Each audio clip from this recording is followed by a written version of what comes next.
human trials, not into the preclinical level, or maybe we are doing into the two categories of trials, that is in healthy human volunteers as well as the actual disease patients. So that is all clinical research currently works on in India. Now this is the history of evolution of GCP. What is the GCP? Anyone knows? Good. So this is the evolution of the good clinical practice. The difference between a poison and a medicine is only a matter of dose. Like if we take a high dose of anything, that will be a poison. And if we take a low dose or a dose which is prescribed by the doctor or by the any pharmacist, it is called as a medicine. So that was the, in past it was a practice. Now in the past there was no such prescription dose medicine base, but they are doing the experiments. So in the past there are some of the Nazi experiments in the past they have done. So they have done the experiment without any kind of dose or without any kind of medicine which they are doing. So they have just done the like experiments on twins, experiment on mustard gas using toxicity. Then they have a sulfanilamide experiments. Then they have a used a poison. So like in the past, cyanide poisoning was also used. So they were all doing an experiment, and based on those experience, they are getting a treatment. And then there are chances that some volunteers or some of the patient are getting high dose and they get the die. So that was the experiment based trials they were doing in past. Then after that, in 1932, there was a syphilis studies done by the US government, and almost in that study there were many deaths have occurred because they were not knowing the actual dose required for the treatment. And those study has lead to the government that we should do something to reduce the death or mortality. Then these are the some of the other example are like the grandma's secrets, or like the Pope's baby friends, then dry king's Dr. King's consumption cure, Dr. Bull's cough syrup. These are all the without those syrups which were available, and they were using as an experiment to treat the disease. Then in 1961, there was a one thalidomide strategy occurred. So that is also one of the medication used to treat the patient across the world.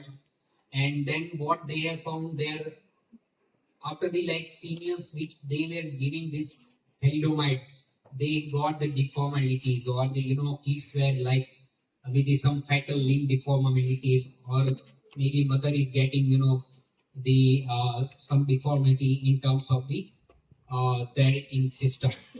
So this leads to US government that we should do something to reduce this kind of mortality or this kind of adverse reaction we call, because these are all drug given, and this drug has led to the deformalities. Then there is a Nuremberg Code in 1947. The Germany physicians have developed. So they have conducted the trials in the military peoples, and those people have given the consent to participate into the trial.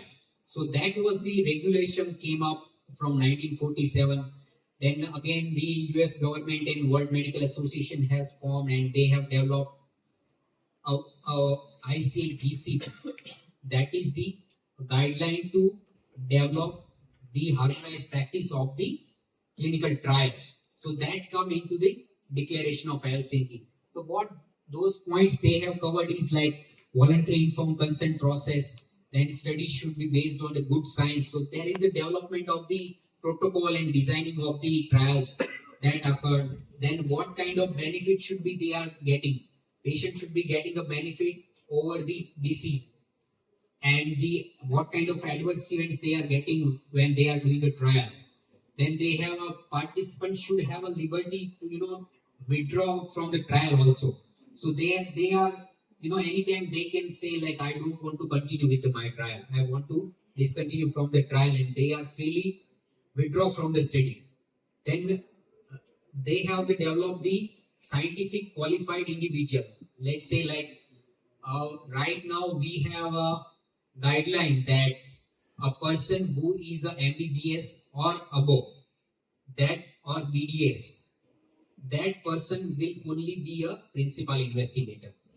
The other person cannot be a principal investigator. So that is the scientific guideline has come up that minimum qualification should be there a person who is going to conduct a trial as a principal investigator. Then design of the research protocol and their approval from the ethics committee. That is the independent body which is governing the research protocol regulation apart from the regulatory agencies. That we will come into the later part. Which kind of regulatory agencies we are right now having, and what kind of their role, and what kind of the ethics committee role is there. Now, this is the what we have talked till right now. And in 1947, we have a Nuremberg Code, then 1964 Declaration of Helsinki, then in 1979 Bellman Report, then in 1982 WHO has come up with the biomedical research guideline. In 1995 WHO came up with the GCP guidelines, and in 1996 the ICH GCP E6 guideline has been form. That is right now currently across the world that is followed apart from the country regulation. So each country has their own regulation. So they are also having their own country regulation as well as the international regulation that is called as a ICH GCP. Then in 2001, Indian government has also come up with their own guideline that is called as a Indian GCP guideline. So our country, basically in India, we are following both ICH GCP as well as the Indian GCP, which is governed by CDSC. Now, what is the clinical research? So, in basically, we are doing the organized research into the human beings, and that human beings are treated with the therapeutic agents to evaluate the safety and efficacy of any drug. Continue. In between, if you have any question, you can ask. So we will have a question and answer at the later end also. But if you have any doubt, you can in between ask. A clinical research is a branch of healthcare science that determines the safety, effectiveness, that is efficacy of medication, device, diagnostic products, and treatment regimens intended for the human use. This may be used for prevention, treatment, diagnosis, or for relieving symptoms of a disease. So any drug, any device, right now we have many devices are there, like stent is there, cardiac stent, then knee implants, then we have a brain implants.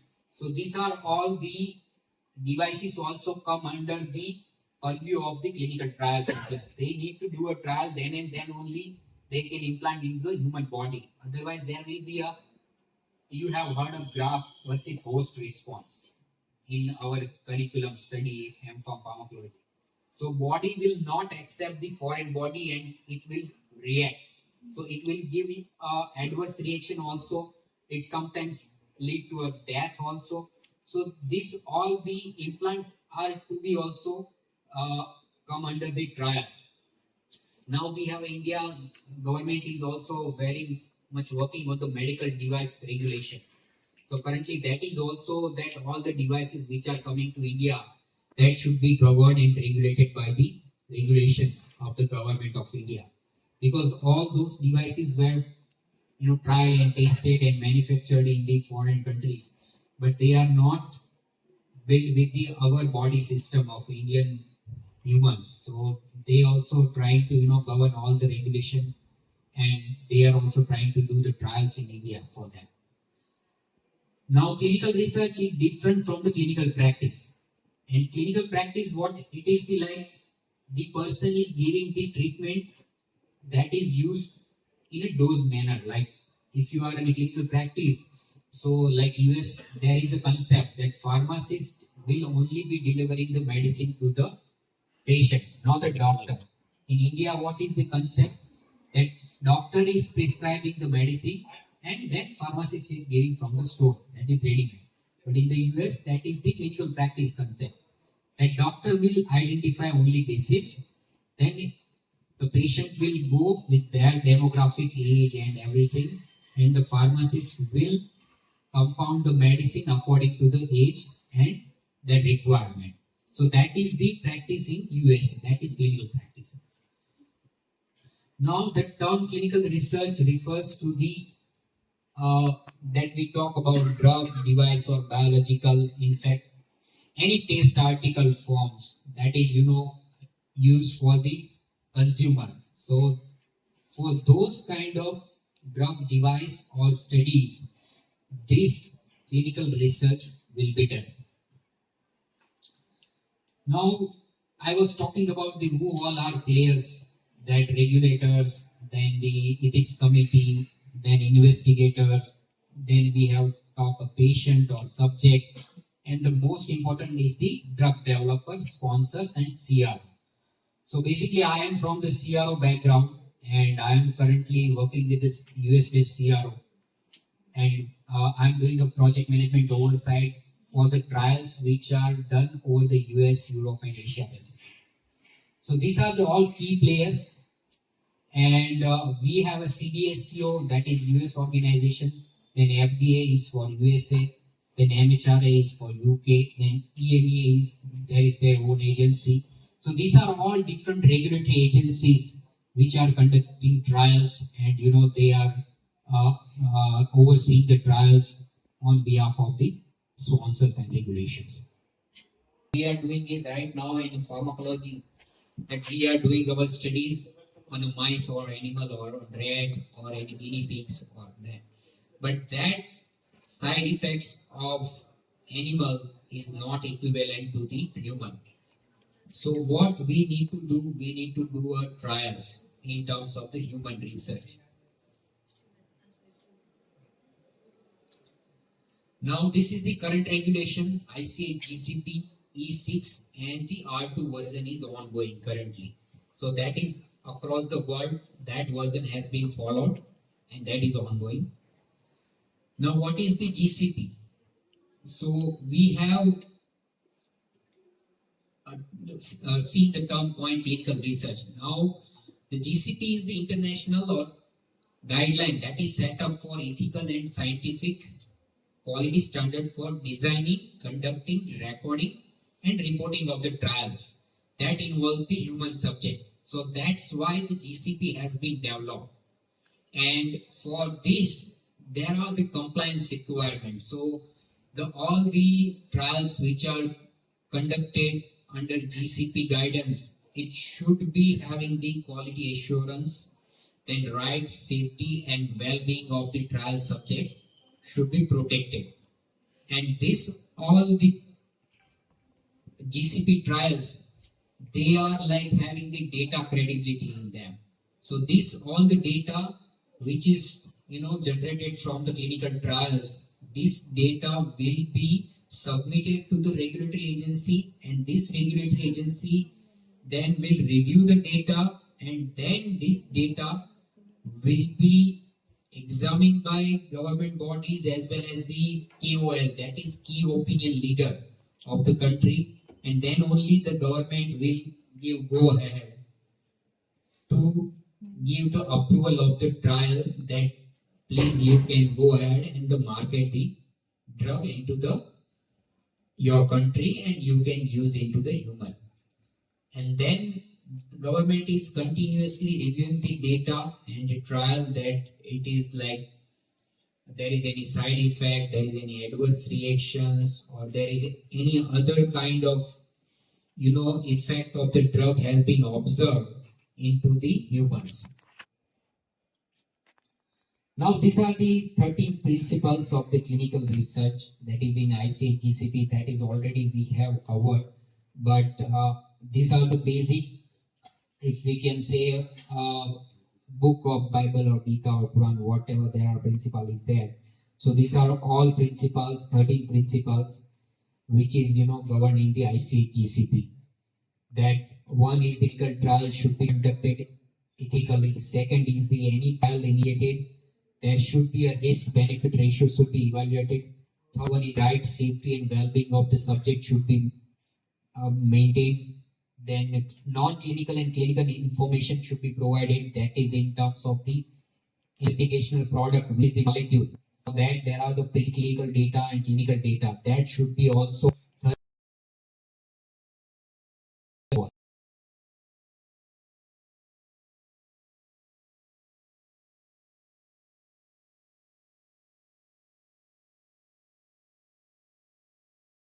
this kind of study protocol to avoid your trial. And next is the medical care. So whatever the subject they are degree, that will be responsible person, and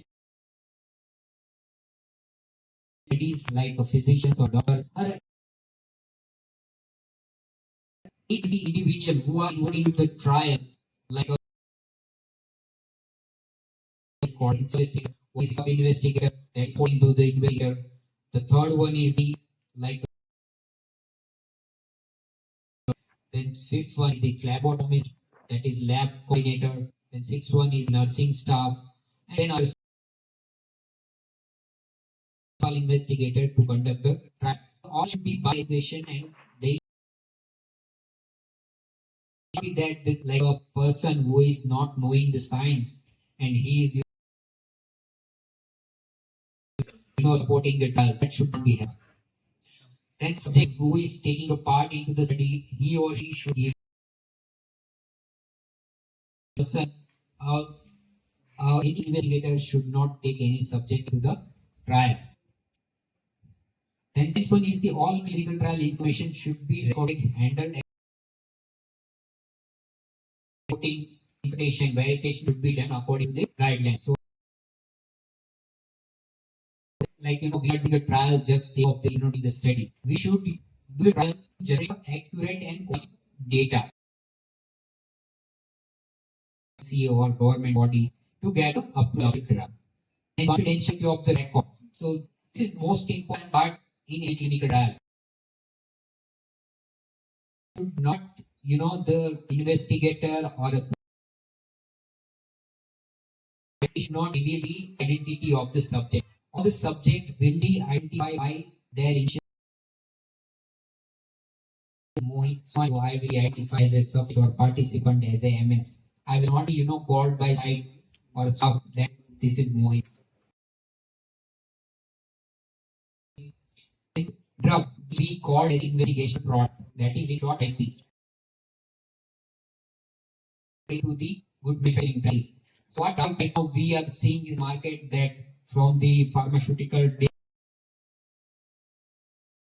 cycle or maybe tempo or drug or anyway. But here in research, the trial drug chain management.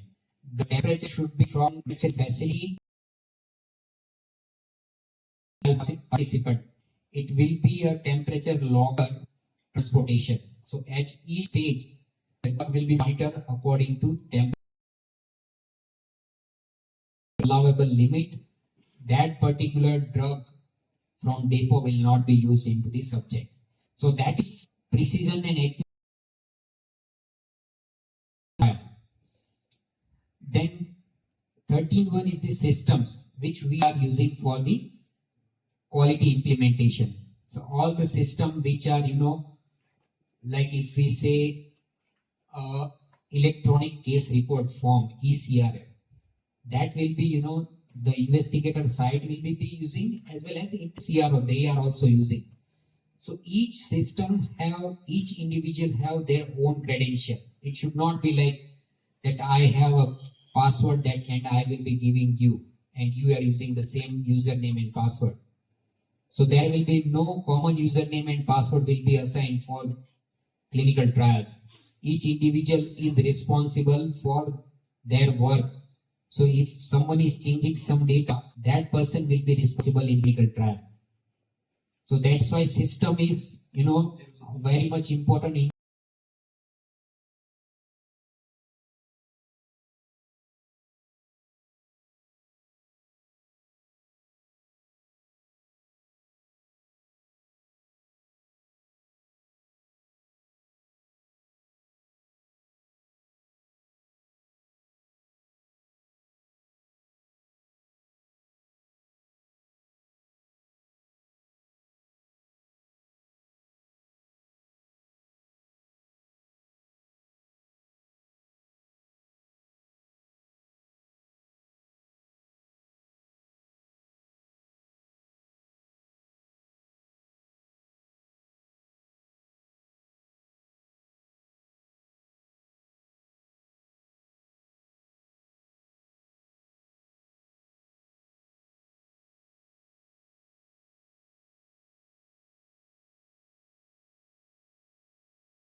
these are the basic GCP principle, that ethical conduct, patient confidentiality, informed consent, good study design, data, qualified person, and quality and credibility of the data in terms of the systems. Now this is all we have overseen. This is the principle in short, but like trial must be scientifically sound, then all information should be recorded, IRB approvals. Then these are the like subjects. About the subjects, they have rights and safety should be maintained. Their risk and benefit should be maintained. Then informed consent should be given freely, like not forcefully. That I will say like, madam, please give the consent and you will be in trial. So that kind of things should not be happening to the clinical trials. The entire documents of the informed consent form will be given to the participant to read and to understand. If they have any questions, they can ask freely, and then only they will be allowed to take part into the study. Otherwise, they are not allowed if they will not give the consent.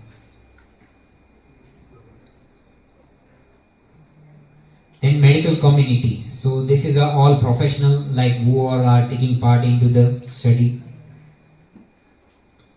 Now that is what I was talking about, the logistics and time involved. So investigator will reassign and date with justification. Then the last one is the study monitor, which is my role, that I will go at the site level, that I will check the data, I will monitor at the site whatever the data has been generated and what kind of issues has been occurred and what kind of resolution required for that issues. So that is I have started my career as a clinical research associate, as a study monitor. Then CRO and study, that is they are all over across overseeing the trial in terms of the regulation as well as requirement, and study will be conducted by the investigator, that is PI, and sub-investigator SI. And then PM and sponsor. So sponsor is like any pharma company. Let's say example, Sun Pharma has developed a molecule and they are called as a sponsor because they have done all the lab processing and lab data, initial NCE to the final chemical of the particular drug, and then this drug will go into the preclinical stage and clinical stage. So these are all EC consolidated guidelines. That is what happened in 1996, and these are all the stakeholders, that is IRB ethics committee, then investigator sponsor, protocol designing, then investigator brochure, that is for the medicinal drug, and the essential documents requirement. That is what clinical research is. If you have not documented anything, that means that work has not been done. So that is the basic principle of any research, not in clinical research. If you are doing your research also, if you do not have documented in terms of like output of the study or the reports generated from the system, then that work is not done. And that is the most important part of any research. If you do not have documented, that means that work has not done. You are generating a fake data or something kind of that if you don't document it. Now this is what in E6R2 changes has been approach, and new come up, that risk-based monitoring approach. Risk-based means like there are a global study with around 32 sites or 40 hospitals across the India, and they see based on the data from the system that this study has a more risk at this site, then that particular site will be based on the risk monitor frequently.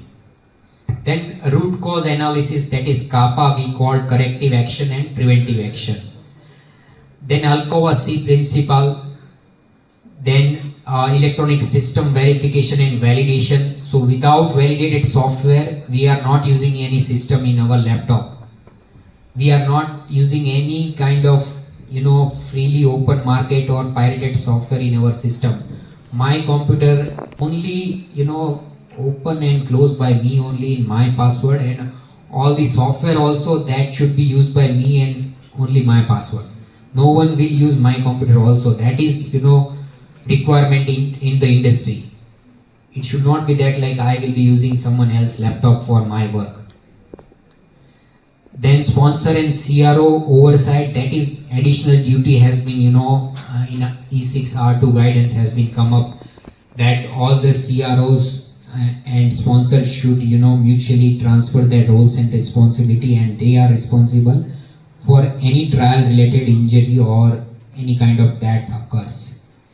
In trial there will be insurance for, all the participants, but still the responsibility has been defined more.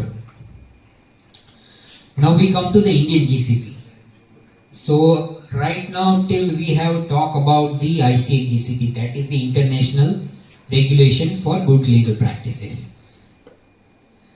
So in 2001, the CDSCO, that is our governing body, DCGI, that is Central Drug Standard Control Organization, has developed their guidance in terms of the Indian GCP in December 2001. Then there is the DTAB, that is the Drug Technical Advisory Board, that has been also formed under the Drug and Cosmetic Act now. So that body also endorsed the ICH GCP, Indian GCP guidance. Sorry. Then these guidelines have been, developed in consultation with the earlier guidance, that is like WHO, ICH, US FDA, European GCP, and all those guidance has been studied, and government has developed the Indian GCP according to the Indian requirements. Now these are some of the differences in terms of Indian GCP and ICH GCP. There are not much major. Only much difference is like ethics committee. In ICH GCP there are 5 members, and in Indian GCP at least minimum 5 to 7 members. In 5 members there will be a chairperson, secretary, then one a qualified physician, one a pharmacologist, one a legal person, one a lay person, and one a social scientist. So these are all 7 persons will attend the meeting, and then only the ethics committee quorum will be completed. So any meeting, these 7 members should be present as per the Indian GCP requirement. Then rest all are like similar drug label requirement, document retention requirement. So yeah, that is one more important point, that document should be stored according to the requirement. What our government regulation is, like sometimes it says the study data should be stored 15 years from the date of trial closure, and in some countries it is like regulation is there 5 years from the trial closure. So till the 5 years that data should be stored for the review of the government. Then ethics committee we have also talked. Then standard operating procedures, that is the SOP. We have in department SOP also, like what kind of activity we are doing into our day-to-day practice. I mean, like in the lab we should have our SOP, that in an animal house if we go, then we should do this way, we should feed this way, we should give water to them to this way, we should discard their paddings and everything. So those SOPs are developed. Then investigator qualification. So we have also like studied about that, the person should be a qualified in terms of the many fraudulent activity has been observed, like globally as well as in India also. So some of the trials they have started with the audio and video recording. So like a cancer trial patient who is like struggling for their life, so they have been asked to give audio video consent. Line in terms of the like that the person who is going into the study, the same person is giving the consent. What happens and found by the quality audits, that someone was consenting on behalf of someone, so that was not sure that particular deceased person has been involved into that particular trial. So that's why they have started with the audio video recording.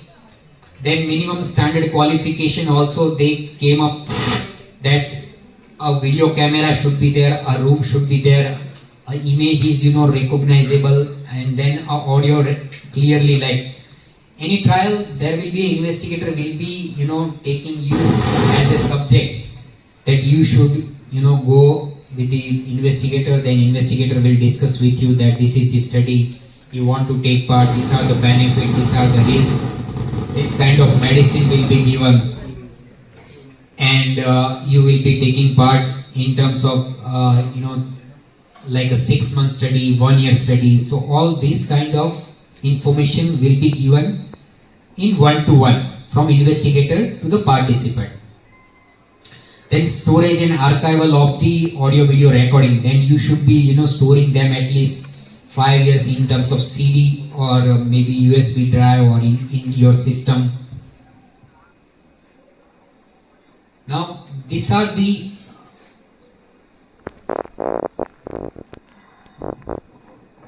there was a warning letters. What kind of warning letters are coming up?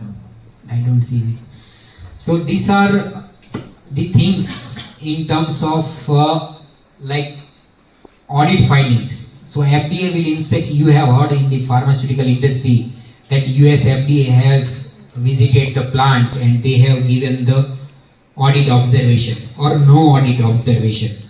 In audit observation, what they will see the process, they will see the documentation, they will see the records, how they are written, they will see the qualification of the person, then they will see the informed consent forms has been signed or not, and all the legal obligations. These are like in the warning letters they will give in terms of the outputs. Now this is all we have seen about the clinical research and their requirements and regulations and everything. Now we are all students of the pharmacology and pharmacy practice, so we also know the preclinical trials and clinical trials and their processes. And I don't need to go much in detail, but I thought like also let's enlighten on the preclinical trials and clinical trials are in how they are different. So preclinical trials and clinical trials are the process by which like you people or a scientist or an investigator or any person who is testing the drug and device to see the safety and efficacy in terms of the effectiveness into the human beings or in animals. Now what is preclinical trials? That is what pharmacology and pharmacy practice people are doing, as well as maybe here there are pharmacognosy student will be there. Also there will be pharmaceutical chemistry QA people are there. So preclinical trials are the testing of the drug into the animal subject to see their the treatment which they are molecule has been designed or any chemical we have developed or derived from the plants or anything that is giving the output, that is in terms of the treatment like inflammation response or maybe other kind of response in animals. And post these safety establishments in animal, the drug will go into the actual human testing. Now there are two types of research. One is the basic research and one is the applied research. So basic research is like discovering the new facts about the how like the particular biological event or maybe a drug is giving the response in terms of the explore to us, like explain how it occurs, and it will describe to us that this kind of mRNA molecules or have been developed and that will be used to treat. And second one is the applied research. So taking the information discovered into the basic research, we are investigating further that this kind of use of molecule will treat and prevent the disease. So that is come into the applied research. So what we are like in India, I say like we are doing around 10% of the basic research or applied research. Rest all will be done by rest of the world. And in terms of the pharma industry, what we are developing is like we are a manufacturing hub. So we are making a production at large scale and supplying to the global world. But in terms of the drug research, most of the drug research is in terms of the initial stage level or basic research, then molecule development, then that initial phase 1 trials. Those are all done out of India. They are all doing their initial stage work, and then those trials are coming up as a phase 2, phase 3 global trials, and those molecule has been tested in Indian population.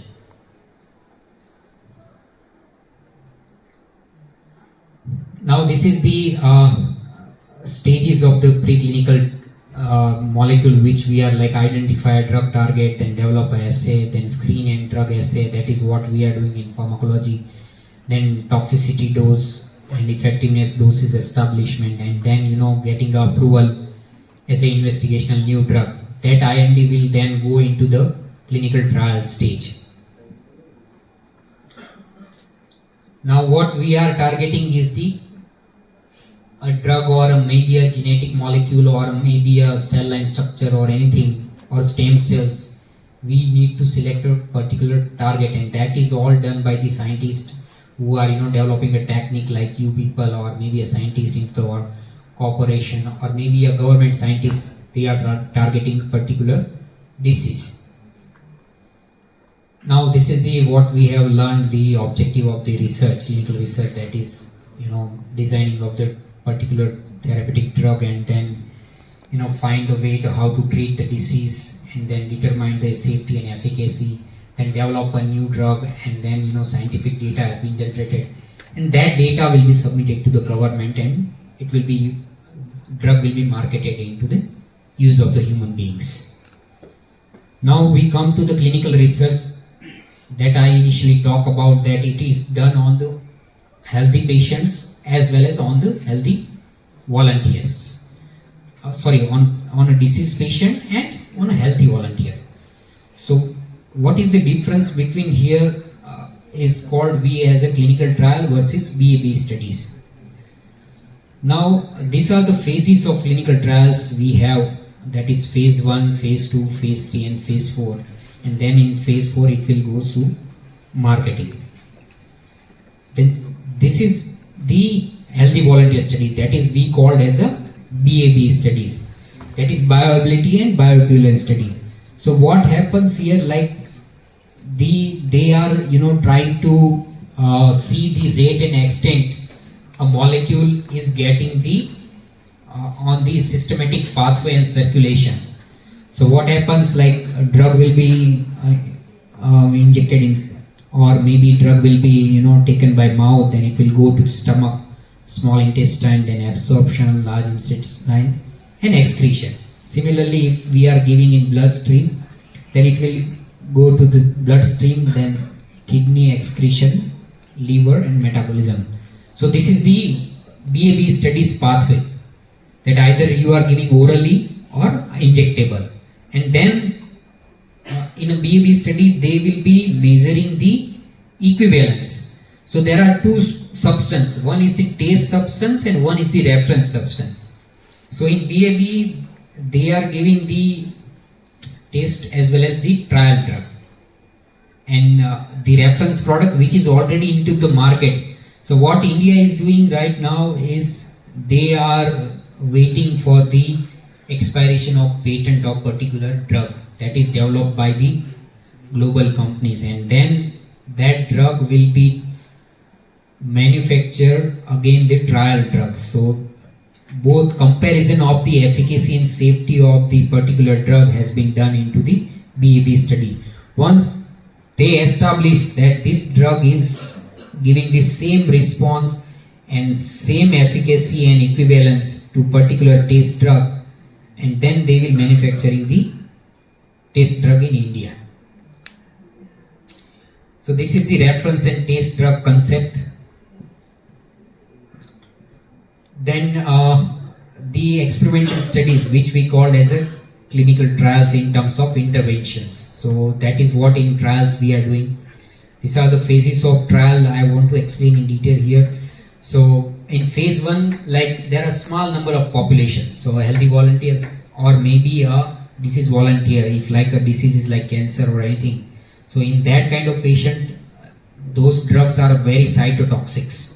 So that drug cannot be given to the healthy patient. So they are directly tested onto the actual patients. So that is in phase 1, around 10 to 15 volunteers will be there.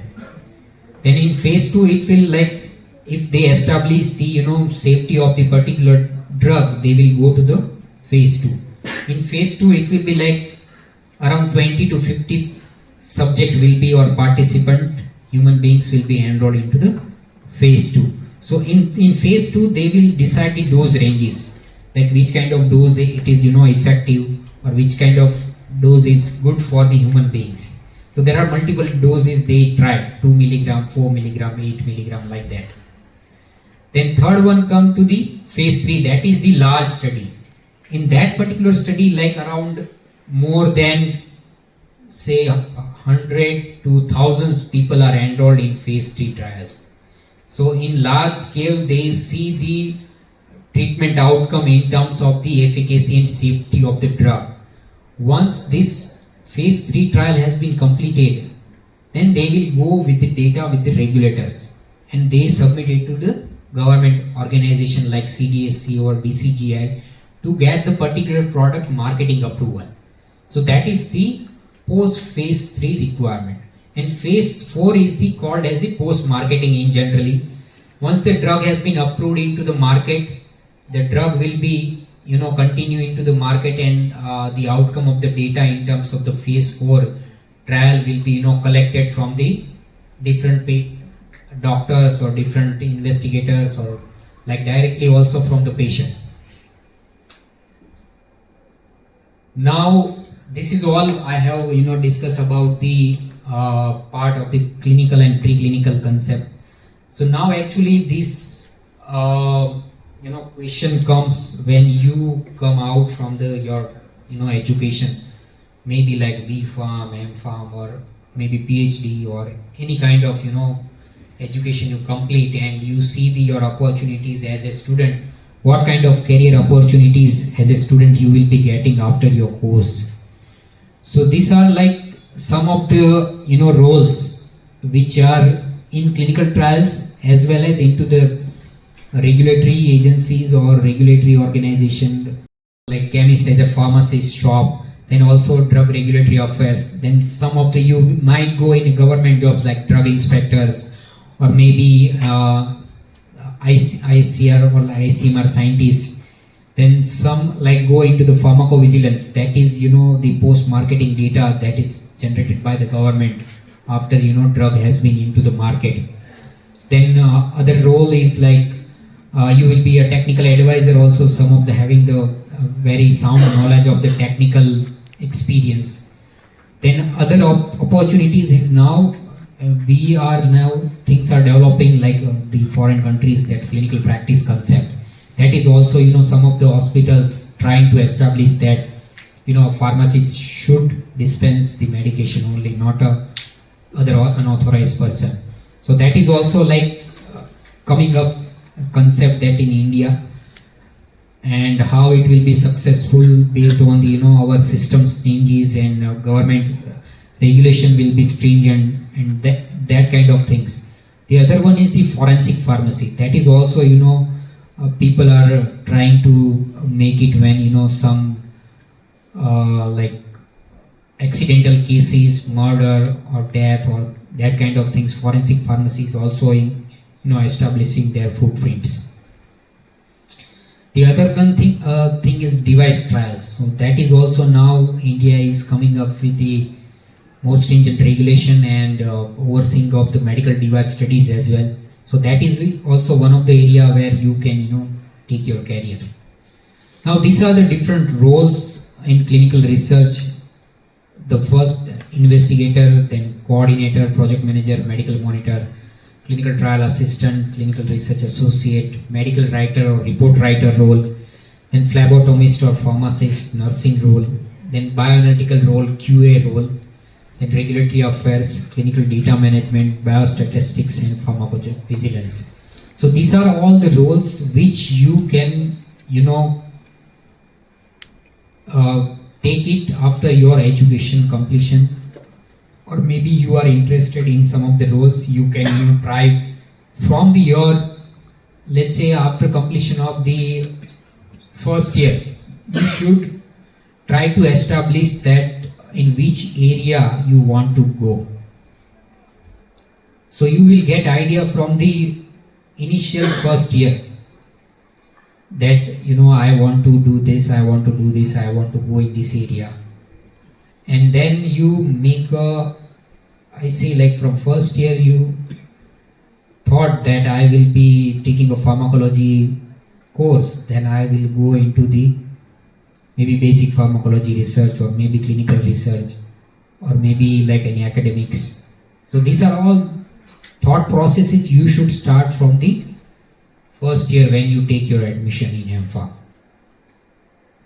Then in third semester, what we call as a second year, you should have your CV ready and everything should be ready. And most important is the LinkedIn profile. How many of you have a LinkedIn profile here? I think 70%, 80% have.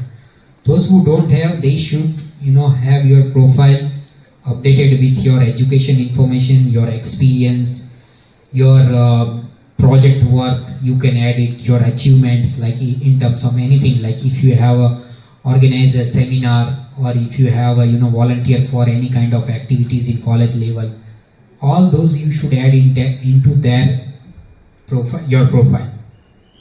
That will give not only for you to market yourself, but the recruiter who is looking from your college, that RC Patel college student is there and what is their profile, they can see directly your profile in LinkedIn professional membership. They don't need to connect with you. There is a LinkedIn, we have a two kind of profile. One is the free membership and one is the professional in membership. So in professional membership, all the company recruiter, they can see your profile directly without connecting with you. And they can download, they can contact you, and they can call also you if you have a number in Android. Now these are the roles and responsibilities which I said about medical writers. They need to design and trial design protocols, ICF, CRF designing, all those things come into the medical writing. Then medical monitoring, generally it will be like a medical graduates, or maybe a pharmacologist, PhD, or maybe a MD physician. They are medical monitors, and they will provide the overall medical oversight of the any kind of medical events or judgments they need to take in terms of trial participant. Then investigators, we have talked, that is also a qualified MBBS or MD or MS, that will be investigator BDS person. Then we have a roles of project manager. So that is what I have done. Like we have to oversee the entire trial project in terms of from contacting the client or sponsor and contacting the site. So we are the like a middle person who is working with all the people. That is we called as a stakeholders. That is stakeholders, it comes as a sponsor, investigator, statistician, data management, pharmacovigilance. Everyone come and call the project manager that I have this difficulty, or where we are in terms of the trial stage, or where we are with the project. That is the role of the project manager. Then a project coordinator, who is your after MPharm, this is the first step you can start with your career as a project coordinator. I have started my career initially like I was under with my guide Bothra sir as a lecturer for 6 months. Then I have started with Novo Nordisk as a clinical research assistant, and my salary was 7,000 only. So right now people are seeing that people want from starting day 25,000, 50,000 their expectation. That is not going to happen. If you go into the industry, there is the minimum range each organization is deciding, that each organization has a slab. That if a person is coming into the company, the M-Farm candidate will start with the salary range of 1.5 lakhs to the 2.5 or 3 lakhs. That is the basic start salary currently. So don't expect at initial stage that you will get more amount when you join. There are the organization also, they are starting with the 3 lakhs also. But this is the minimum standard I am saying, that you should not expect from the day one that I should get this much and then only I will accept this job. Start with your career in industry if you are really want to go in industry at whatever the minimum salary they are offering. And mostly in around 2 to 5 years you will be getting double or triple also, if you are having experience in industry. If you go into the academics and then you try to in industry, you will be considered as a freshers only. You will not be considered as a academic experience is there, and experienced people, they will try to get you. So if anyone of you are interested into the industry, you should try from initial stage only, and the salary they offer, you should start. I have an example of Kiran's brother's son, Nikhil. I think he has passed out from here only. Nikhil Patil. Nikhil Patil has joined Cliantha Research as a trainee clinical research assistant, and he was like paid around what I remember is around 7 to 10,000.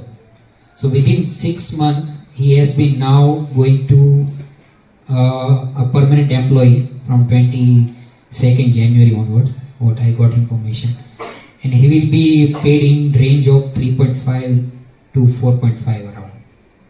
So that is, if you prove yourself in your organization, you will be getting higher amount as well. So there is no limit in industry. If you are proving yourself as a great candidate or great person for work, then there is no limit in salary also. Then role is phlebotomist. Generally it is done by BSc or DMLT people, but some of the pharmacies also, they try to support phlebotomist in terms of where the logistic part.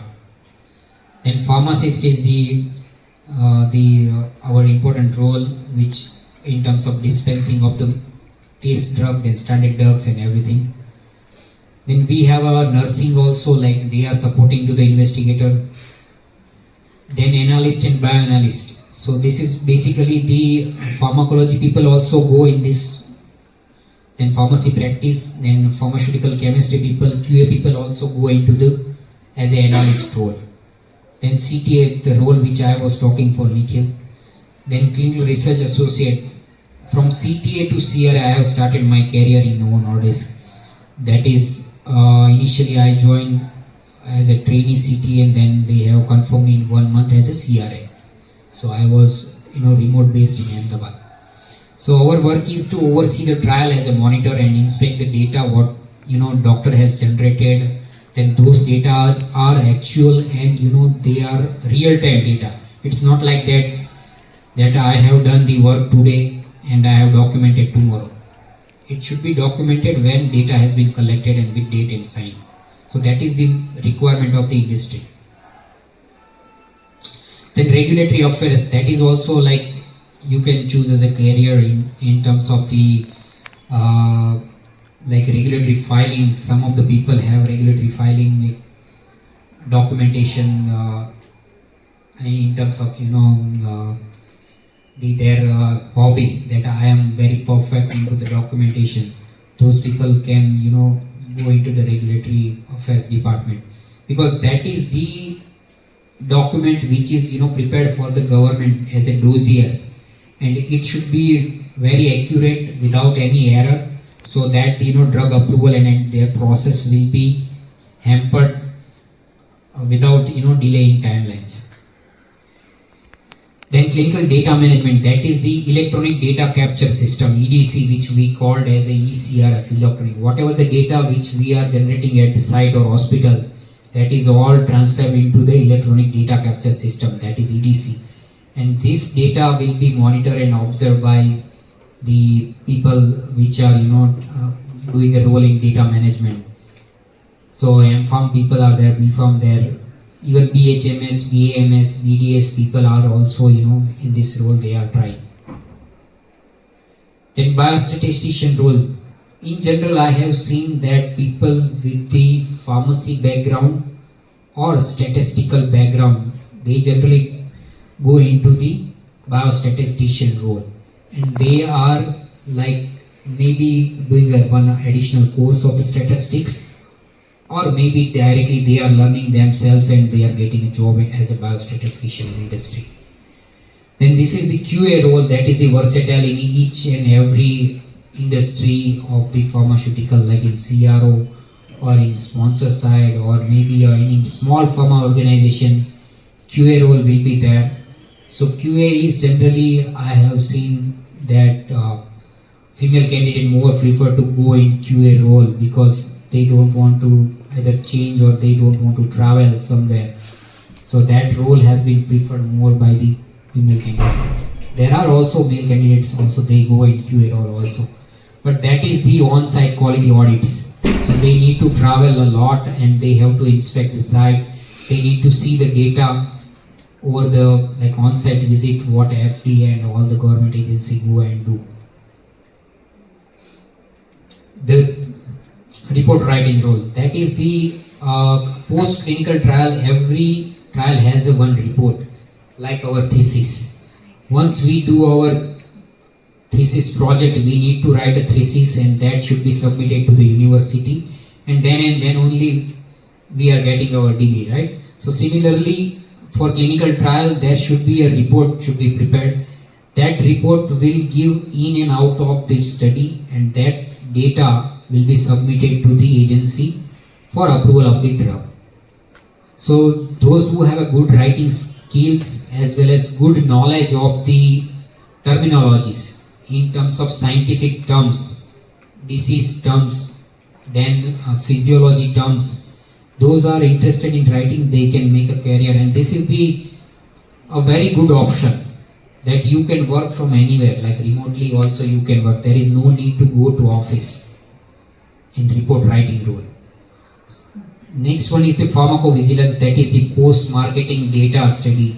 Safety data of the particular drug has been reviewed. This is also, you can go from anywhere, like from your home or from office.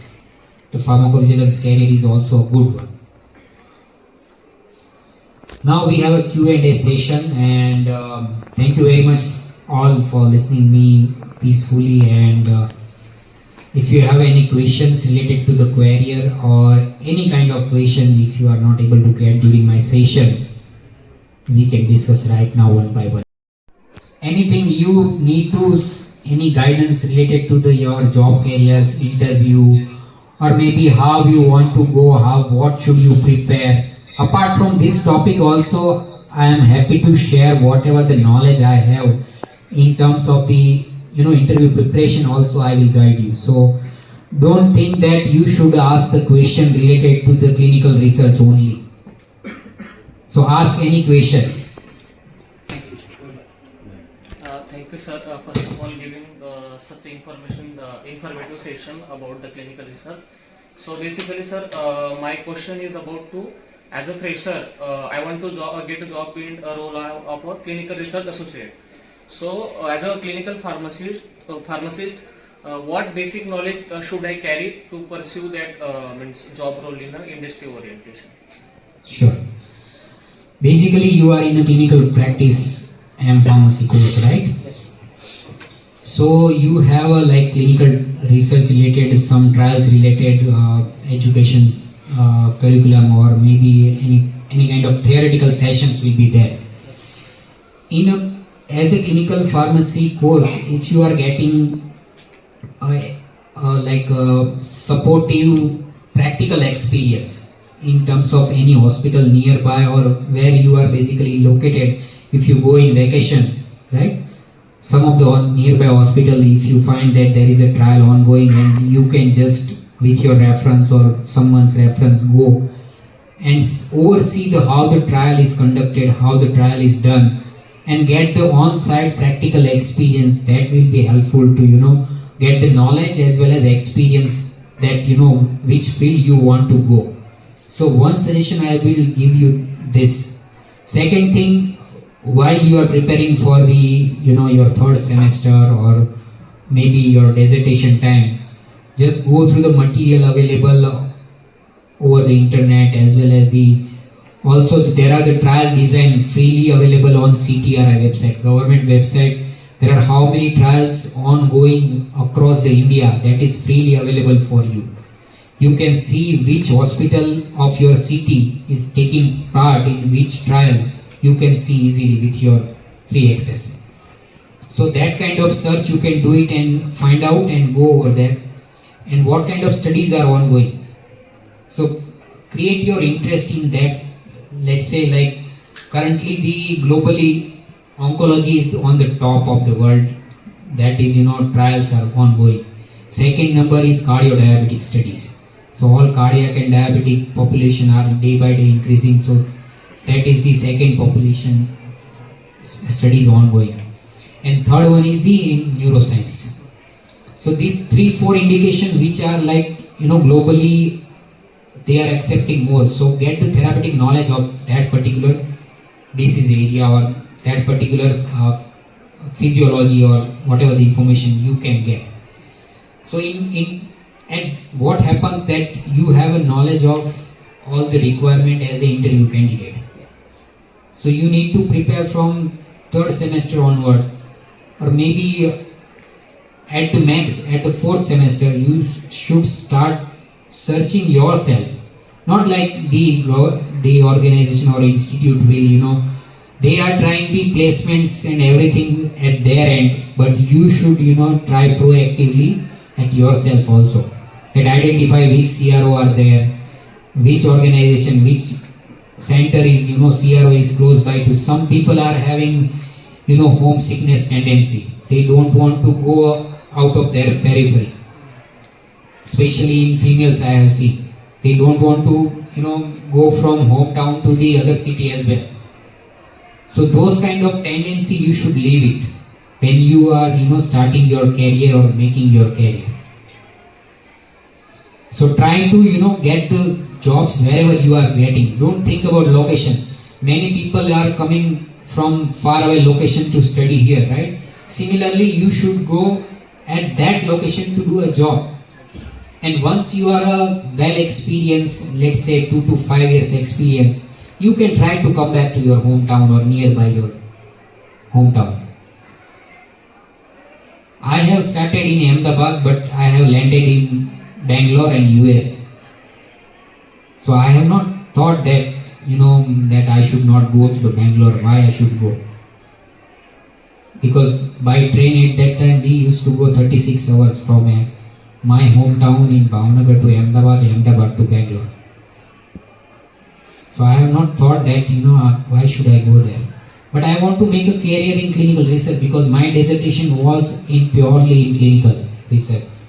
I have done my dissertation in Gujarat Cancer Research Institute and on the molecular level. So at that level, during my dissertation only, I developed the interest into the clinical research that I should make my career here. Because I was working with the all cancer patients, all cancer doctors, as well as the all research staff over there during the dissertation. So that's why I am saying try to see and explore nearby. If you can go to the hospital or site and learn over there, and then you can make your career from third semester or fourth semester onward to start looking out for jobs in that particular area. So that will be helpful. Thank you. Thank you. Sir, I have question about what kind of guidelines or documents are really used in the clinical research. We have a global guidance is ICH GCP E6R2. So that is the current regulation right now. And it's freely available. If you search in the Google ICH GCP E6R2, you will get PDF ready-made from their official website only. And second one is the Indian GCP. That is also available freely. If you search Indian GCP guideline or biomedical research guidance, that is also available freely. So you can both the guidance document read and understand yourself.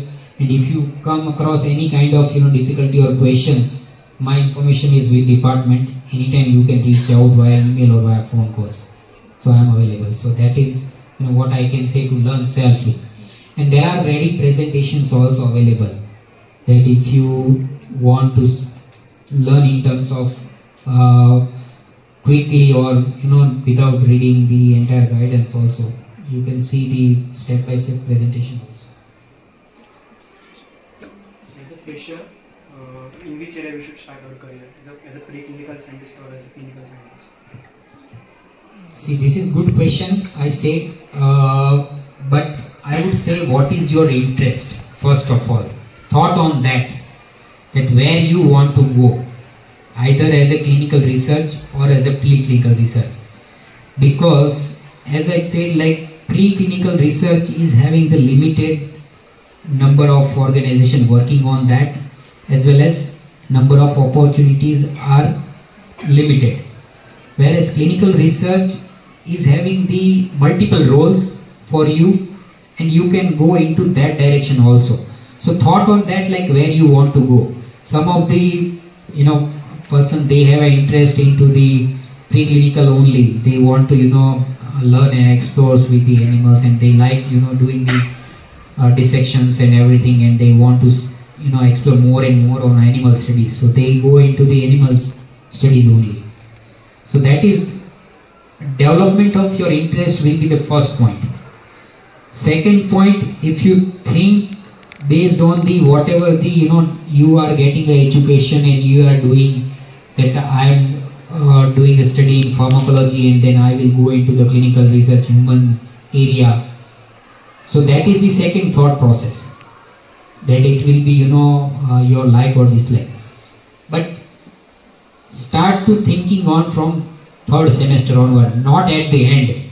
When you land at your result of M Pharmacy and you see starting a job, like getting a job is difficult because you have not made efforts, right?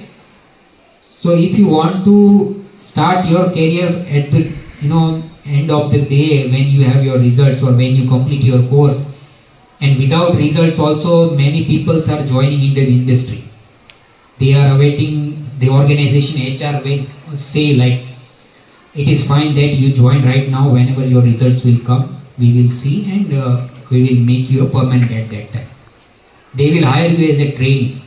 So start thinking from third sem onward or a second year and see where you can get the jobs. Search on the LinkedIn, search on the job portals. Many now it's internet or information is so freely available. You can see daily updates also. There is one website is called Pharma Tutor. In that you will get everyday alerts if you subscribe. And you have a choice also over there. You are M.Pharm Pharmacology, you are a M.Pharm or a B.Pharm graduates, you are BDS, BHMS. So those kind of job portals also you can subscribe from your M.Pharmacy first year only, and see what kind of opportunities coming up, and you can try it. So that way you can develop your career. Either you go in preclinical or clinical, that is our choice, but you should start searching from the beginning. And when you start from searching beginning, at the end of your course you will have a job. But if you start at the end, you will have 1 year you have to sit at home. Sometimes people are not getting job because they have thought that we will get a job easily. So getting a job is not as easy as earlier it was. Nowadays it is required skill, knowledge, how you perform into the interview, how you give your answer during the interview. That is also important. I would say, let's say example,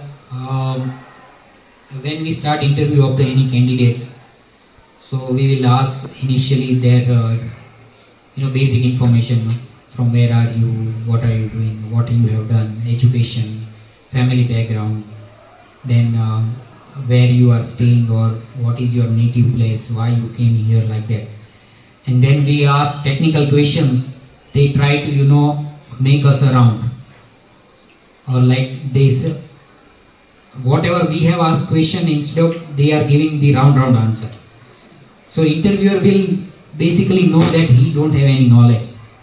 So my suggestion, whenever you are giving an interview, if you know, then you say yes sir I know and give answer. If you don't know, up front you say sir I don't know. The interviewer will be happy that he has said truly that he don't know, and he will come on next question. But if you try to make him round, then he will dig out. He will go very deep inside. If it is not the straightforward answer. So these are some tips which is you can take it, and the job profile which you are going for interview. Let's say if you are going for a clinical trial assistant or a clinical research associate or anything, just see the job responsibilities which you have upfront before interview, that you are going for this role, because the interviewer as a fresher, he or she will ask first question, do you know what kind of job you will be going to do? You know what kind of responsibility you will be having when you join. And when you say like, sir I don't know, or I don't know, or round answers, then they will make it upfront that this candidate has not at all read the responsibility as well. Third thing, the organization. Learn about the organization. Whichever organization you are going for interview, let's say my organization, if you are coming for interview, go through their website, what kind of work they are doing, what kind of trial they are doing, where their locations are there. Some of the CROs are like doing the rare kind of disease, which are hardly you will get around 10 patients across India. That kind of rare disease trial are doing CROs also there. So those kind of CROs, if you are going for an interview, then you should learn while doing the interview. So think on that also.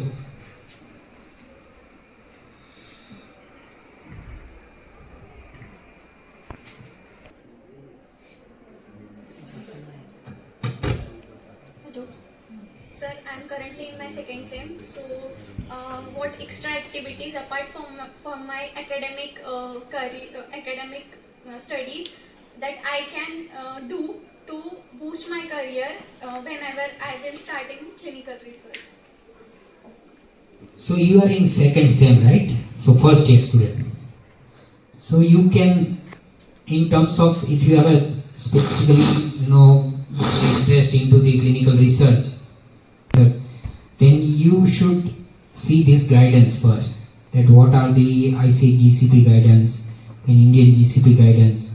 Then see the how many phases, what I have explained, phase 1, 2, 3, 4, but you should more dig out into the detail. What is the BAB studies?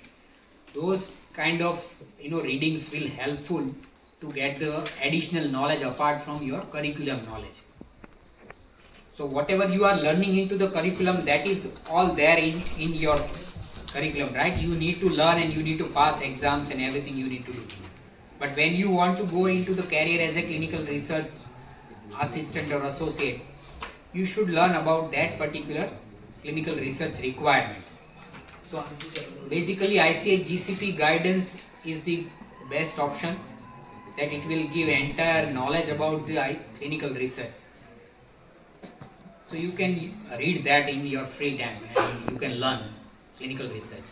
Is there any compulsion to do any internship or any other course apart from my academic? There is as such no requirement, but many people after B Farm, if they are not going for a master's, they opt for the short-term 6 month course like online course or maybe offline course also. But being a M-Farm, I see there is as such no requirement to do. If you are getting a free course, there are like, Duke University, they are giving a free course on clinical research. You can learn freely. There is no need to, pay there. And if you are getting during your, this second semester or third semester free time, search a free clinical research course in Google. There are multiple universities, they are catering freely. There is no need to pay. So you can learn by that way also.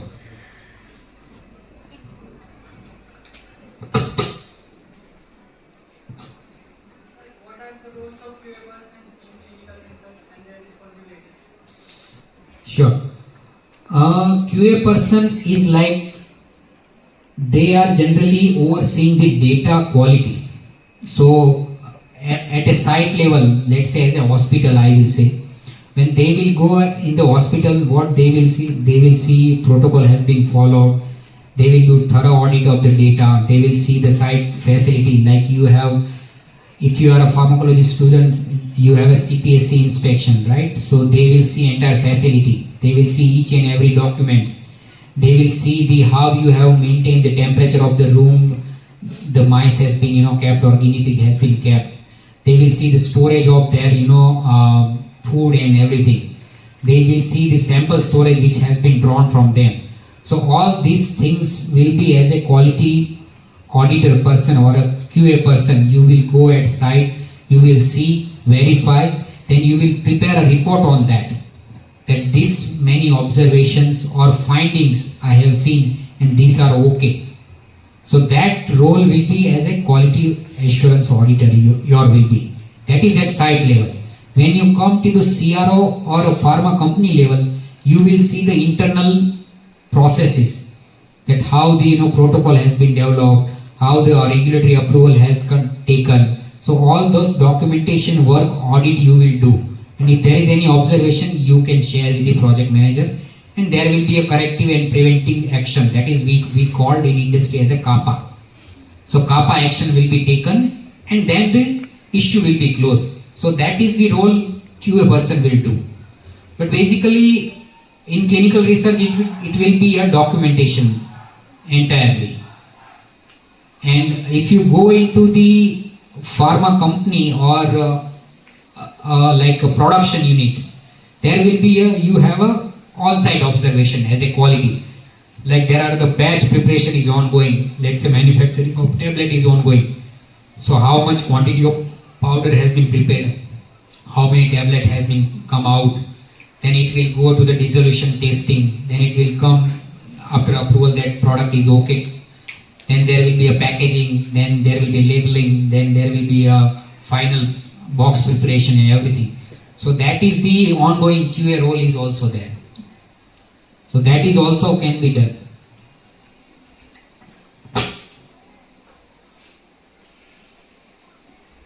Yes. What are the troubles research and Or a patient for a study. Second thing, patient compliance. When they enroll any patient into the trial, they find that they are calling multiple times, but they are not coming to the site for study visits or study assessments. Then they are not cooperative with taking a medication. What is in trial they have to take like daily dose or alternate dose or like that. So these are the obstacles faced by that site level. When we see as a monitor, as a researcher student, we go to the hospital and we see the record, the informed consent was not properly signed. Either the subject has signed and investigator has forgot. Then there is no record of the vital signs, like BP was not measured, protocol requirement was there. Then there was a EDC data entry was incomplete, like whatever the source is there, there is no data entry with system. then there is the ethics committee approval or notification is not there, because their ethics committee should give the trial approval to start. So if there is not approval is not there, they cannot start the trial. So this kind of issue, the most thing is like temperature related also. There is the requirement of trial drugs should be stored between 25 to 30 degrees Celsius. So general room temperature, sometimes it goes above the 35 also. So what site will do, they will keep just on the desk. And when we see the trial temperature was 35, the drug is no use. Because the sponsor or client will not approve, because it's not maintain this temperature requirement. And there are cases that the sample collected, it got deteriorated. When patient they have collected, they have not seen, they just collected and kept into the freezer. When we go and see, the sample was deteriorated, or there are half size of sample. In trial it was required 1 ml, they have collected 0.5 ml. The refrigerator temperature also 2 to 8 was not maintained, or -20 is not maintained. So these are the difficulties which we are seeing. Sometimes we see a fraudulent also, that there are no subject at all, and they have given medication and it was kept into their cupboard. They are daily, one tablet throwing into the dustbin. So that kind of activity also some investigators try to do. But they generally, whatever they are, if they are making this kind of work, they generally caught behind. Somewhere they will make a mistake. So this kind of identification as a monitor, as a research associate, we are doing in clinical research.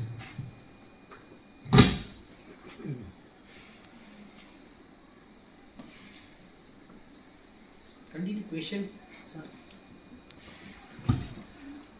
Sir, Take maximum benefit of me. I have personally come, so hello. Sir, I have another question, that is, currently we are using ICH E6 R2 guideline. So which are covering the most of the parameter or points for the conduction of clinical trial. So why there is a need of new guideline, that is a I6 E6 R3 guideline. So that is the addendum. Anything which is earlier I said GCP E6 were there, then R1 was came, R2, R3. So day by day we have a development of the more systems. There is the in one slide I have, I think, covered the course. No worries. So it is basically the requirement of the current we can say environment, because there are day by day more system is coming up. Initially when I have joined as a clinical research associate, there was only paper filing. So we were not having this kind of anything not in electronics. We were all printing in system, then filing into the record. There is no hard drive storage or anything there was in terms of storage. So we need to make a paper based file completely. Then there is the evolution of electronic trial master file, ETMF came up. So in ETMF everything has been gone into the paperless. There is no need to scan and then you can upload, and no need to keep a record, paper based record. Now what comes right now, we are not using that method also. Right now we are using digitally signed. There is no need to print as well. It is documented with your signature, name, date and time, at what time and from which login ID this document has been signed. So that is the now current system. So there is no need to printing also. So this all development has been covered into the amendments, that this kind of system if you are using, it should be a HIPAA compliance is there, there are FDA compliance is there, then confidentiality compliance is there. So all this compliance needs to be covered into the guidelines, and that's why they are doing amendments. Then earlier it was a sponsor was after trial they are just taking their hands up and then they said like we don't want to pay this patient, he was died. But in foreign country there is the minimum insurance requirement was there. In India it was not there, because they just pay some amount and they ran away, like sponsor it was. So this all stringent regulation has been added into the amendments, that sponsor oversight is must. There is the must minimum requirement of insurance. Any kind of adverse event or serious adverse event, all the costs should be bear by the sponsor. So this all additional requirements are added into the E3 amendments. There are also the quality oversight, also compliance quality oversight, that is also more stringent, has been created now in E3 regulations. But that is not yet approved, so it's in draft stage right now. But in E2 it is now current ongoing.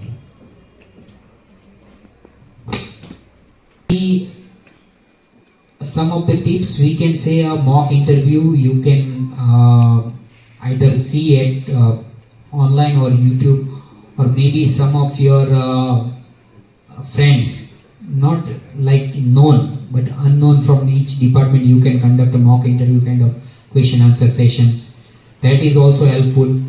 And you can prepare interview in terms of knowledge, that for which kind of interview, that is like clinical research, preclinical research or quality. Those background information you can prepare yourself, and you go for interview.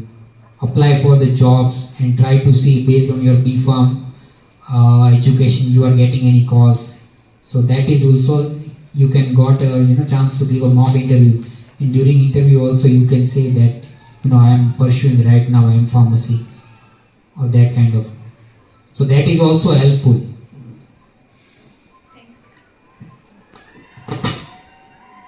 we have more questions? Posted. There's a question, Mate, that being a QA role, what is the QA role in clinical research, whether it is offered to a fresher or not? QA role as a trainee it will be offered. So similarly, like a trainee clinical trial assistant or trainee clinical research associate, you will be offered a trainee clinical QA associate. So that is CQA we call in clinical research industry, and in general it is called as a QA. So you will definitely try in QA that you may get the clinical QA role, but make sure you get the proper knowledge of the clinical research QA role before you are applying for appearing for an interview. So that will be helpful for to crack the interview. So there's another question, that what will be the best practices as a fresher to search for and reach to the job opportunities from different CROs? I would suggest first of all make your LinkedIn profile. Then if you are looking job in particular city, then see that particular city into that LinkedIn job profile, that this city has a particular role available or not. Then try to see by CRO names. So if you find a clinical research organization in LinkedIn or Google, you will see the Indian CRO names, and go to their LinkedIn profile and see their job postings, or go to their website. Ideally, I would suggest LinkedIn and their website will be the best, because day-to-day update will be done on both the portals. Sometimes their website will be the more updated compared to the LinkedIn. So try to see their website in career section, search over there, and you will find the particular job roles with responsibility and name and location, and then you can apply directly over there also. So that is the also a good option that you can try and explore. So the last one, that I have done, there's a candidate called Rushikesh Matpati who have said that I have done my MPharm in pharmacology. While looking for job, I have seen that companies are hiring the candidates preferably from the clinical courses, even without the pharma background also. in clinical research industry, there is no such requirement that you will be M.Pharm pharmacology or M.Pharm clinical pharmacy or M.Pharm clinical research. In clinical research industry, there are people from BSc, MSc, BAMS, BHMS, BDS, MBBS, then M pharmacy, B pharmacy, then MSc statistics. Those kind of peoples are there into the clinical research. So there is as such no requirement laid down by the any CRO that he or she should be from background of M.Pharm clinical practice or M.Pharm clinical research. Anyone can get the job based on their interview performance and their interest. But ideally, as a fresher, you should be very much proactive in finding jobs in CRO or any sponsor in clinical research. Then and then only you will succeed. That is what my thought and experience, that if I don't try, because I am having a career of the lecturer with my guide Bodhra sir, and I was much interested in to go to the industry. I have done 6-month lectureship with them, and then I found one as a trainee job in terms of half salary. I was getting as a lecturer around at that time 14,000-15,000, and I was getting with all the facilities including stay, food and everything. And when I have got as a fresher trainee job, I was getting 7,500 in my hand, and I need to pay for my food, house rent and everything in different city. So ultimately in my hand it was like I was getting 2,000-3,000 at that time. So it is always, try to see that you find proactively from beginning, and then you will get the job when you come out. So there is no need of any kind of specialization that only M.Pharm clinical research will get the clinical research job.